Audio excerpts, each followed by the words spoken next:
Welcome back to my channel, everybody. If you are looking to eat healthier in the new year, you have got to try this apple crisp recipe. It is vegan, paleo, autoimmune protocol friendly. I 100% made the recipe up myself, and it actually turned out pretty well. So here we go. We're going to peel and slice our apples. Now you want to make sure you have at least one large apple per person that you're serving, maybe even 2 large apples because they cook down so much. For my husband and myself to have dessert and then have leftovers a couple of times, I did 7 large apples. So I have that in my Instant Pot liner, and I'm going to take the juice of half of a lime and add it to half of a cup of water. Now this recipe works well for either a pressure cooker or a slow cooker. Either one is fine. Once I have that liquid, I'm going to pour it on top of the apples, and I'm going to pressure cook it on manual high for 4 minutes with a natural release, but you could do a slow cooker if you wanted to do that on high temperature for 2 hours.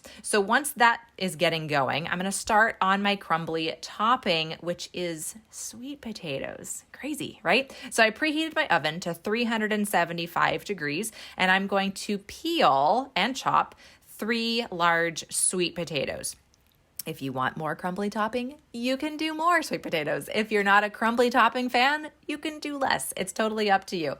So once I have my sweet potatoes peeled, I'm going to cut them into about inch-sized pieces because then they're going to go into a food processor. And that just makes it so much easier to get that crumbly topping texture than trying to do all this by hand. So once I have all of my sweet potatoes in there, I'm going to go ahead and start pulsing it into crumbles. And the texture that I'm kind of looking for is that of a cauliflower rice, just really small pieces, small crumbles.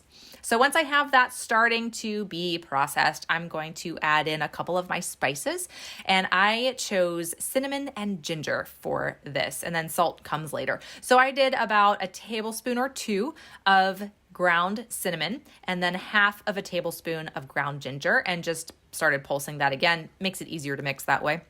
So then I have a parchment lined baking pan here, and I'm just going to spread out the sweet potato on top of the parchment. And I want to make sure that it is as thin of a layer as possible, because if there's too much of a mound of sweet potatoes like in the middle or somewhere, it's going to steam the sweet potatoes in the oven rather than getting them crispy. And we really want to get them nice and crispy and golden brown. So once I've got those spread out, I actually decided to add a few more spices. So I added a little bit of salt because I wanted a touch of savory here. So it worked out probably to be about a quarter of a teaspoon of salt, just a little tiny drizzle of salt, and then another little drizzle of cinnamon, just to add a little extra. Gonna pop that into the oven to bake, and I did about 25 minutes. You wanna go between 20 and 30.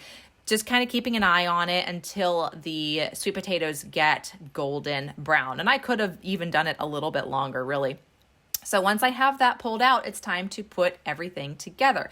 So I have my apples, those are done. I added those to the bottom of a glass Pyrex dish and then topped it with the sweet potato mixture. And here we go. So we actually ate it cold and warm, liked it both ways. Either was great for breakfast. It actually turned out, I was surprised. It turned out really pretty delicious. So if you want a healthy recipe in the new year, give this one a try. Thanks for watching. Have a good one.